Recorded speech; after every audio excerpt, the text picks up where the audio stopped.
মাছের চর্বিতে রয়েছে প্রচুর পরিমাণে প্রোটিন এবং অনেক উপকারী মাছের চর্বি বাচ্চাদের এবং বড়দের সবার জন্য। হ্যালো ভিউয়ার্স, আসসালামু আলাইকুম। সবাই কেমন আছেন? আমি মিশেলা। আজকে পাঙাশ মাছ রান্না করব। তা আমি কিভাবে পাঙাশ মাছ রান্না করব এটা আপনাদের সঙ্গে শেয়ার করব এবং পাঙাশ মাছের বেশ কিছু উপকারিতাও আছে সেটা বলবো।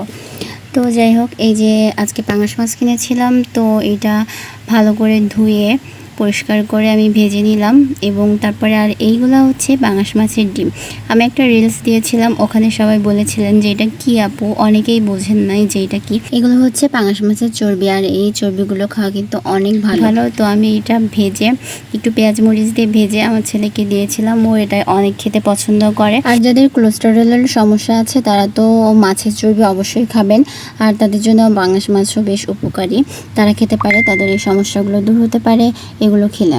তো এখন এই যে পাঙাশ মাছটা রান্না করব, এজন্য আগে পেঁয়াজটা একটু ভেজে নিচ্ছি, তারপরে মশলা অ্যাড করে দেব, জিরা বাটা, পেঁয়াজ রসুন বাটা এবং হালকা একটু আদা বাটা।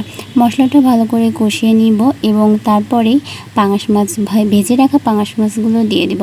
আমি সবসময় মাছটা আগে ভেজে নিই, তারপরে আবার মশলা দিয়ে একটু ভুনে নিই, তাহলে কিন্তু মাছের মধ্যে মশলাটা খুব ভালো সহজেই ঢুকে যায় এবং মাছটা খেতে অনেক ভালো লাগে, একদম গন্ধ বা কোনো কিছুই লাগে না।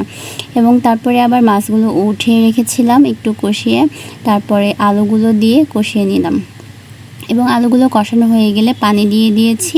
তারপরে আবার বলক ওঠা পর্যন্ত একটু ওয়েট করে তারপরে মাছগুলো দিয়ে দিয়েছি।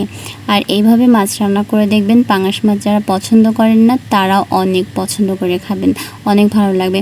এই দেখেন মাছের কালারটা লাস্ট ফিনিশিং কেমন হয়েছে, অনেক সুন্দর হয়েছে কিন্তু, আর খেতে কিন্তু অনেক মজা হয়েছে।